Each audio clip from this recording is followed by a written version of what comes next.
ሰለፊ ማለት ምን ማለት ነው? አህሉ ሱና ወልጀማዓ ከሚለውስ ልዩነቱ ምንድነው? ትርጉሙን ቢያብራሩልኝ። ሰለፊ ብለው ማለት ሰለፍን የሚከተል ማለት ነው። ሰለፍ ማለት ደግሞ ከፊት ያለፉ ሰዎች ማለት ነው። ታቢዒዎች፣ ሰሐቦች፣ ነቢያችን አለይሂ ሰላቱ ወሰላም ሰለፍ በመባል ይታወቃሉ። ሰለፉን ሷሊህ ወይም አሰለፉ ሷሊህ በምንልበት ጊዜ ደጋግ ቀደምቶች ማለት ነው። ከፊት ያለፉ ሁለት አይነት ሰዎች ነው ያሉት። መጥፎ ሰዎች አሉ እንደ ፍርዓውን እንደ አቡ ጃህልና መሰሎቻቸው። ሌላ ደግሞ ጥሩ ሰዎች አሉ፣ ነቢያቶች፣ ተከታዮቻቸው፣ የነቢዩ ሰሐቦችና ታቢዒዎች እንደዚሁ በተመረጠው ክፍለ ዘመን ላይ የነበሩ ከዛም በኋላ እነሱን በትክክለኛው አቋም ላይ በትክክለኛው ጎዳና ላይ የተከተሏቸው በሙሉ አሰለፉ ሷሊህ ይባላል።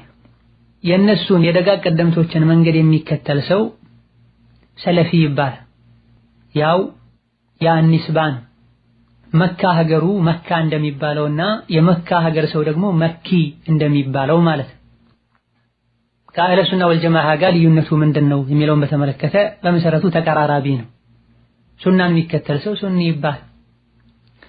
ወላኪን ብዙ ሰዎች በትክክል ሱናን የማይከተሉ ከመሆናቸው ጋር ሱኒ ነኝ ሊሉ አህለ ሱና ነኝ ሊሉ ይችላሉ። ምን አይነት ሱኒነት ነው፣ ምን አይነት አህለ ሱናነት ነው የሚለውን ለመለየት ሰለፊ ሊባል ይችላል። የተለያዩ የጥመት ጎዳና ላይ ያሉ ሰዎች ራሳቸውን ነህኑ አህሉ ሱነቲ ወልጀማዓቲ ሲሉ ይታያል። በዘመናችን ያሉ የፊትና ግሩፖች አህባሾች ሁሉ ሳይቀሩ ነህኑ አህሉ ሱነቲ ወልጀማዓቲ ብለው በቅንፍስ ደግሞ አልአህባሽ ብለው መግለጫ የወጡበት ሁኔታ አለ።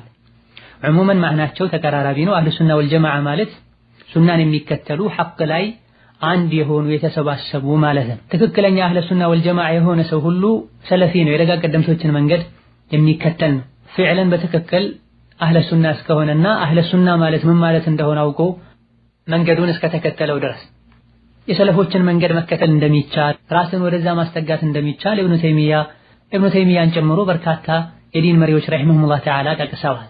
ኢማሙ ዘሀቢ ረሂመሁላህ ተዓላ ታዋቂው የሲራ ክታባቸው ላይ ስለ አንዳንድ ሰዎች ታሪክ እየተናገሩ ሲያወድሱት ካነ ዛሂደን ዓቢደን ተቂየን ሰለፊየን ያሉበት ሁኔታ አለ። ነቢያችንም አለይሂ ሰላቱ ወሰላም ለልጃቸው ፋጢማ ኒዕመ ሰለፉ አና ለክ ብለዋል፣ ሶሒህ ሙስሊም ላይ ባለው ሐዲስ መሰረት። ሌላኛው ጥያቄ ኒቃብ መልበስ ግዴታ የሚሆነው ከስንት ዓመት ዕድሜ በላይ ነው የሚል ጥያቄ ነው።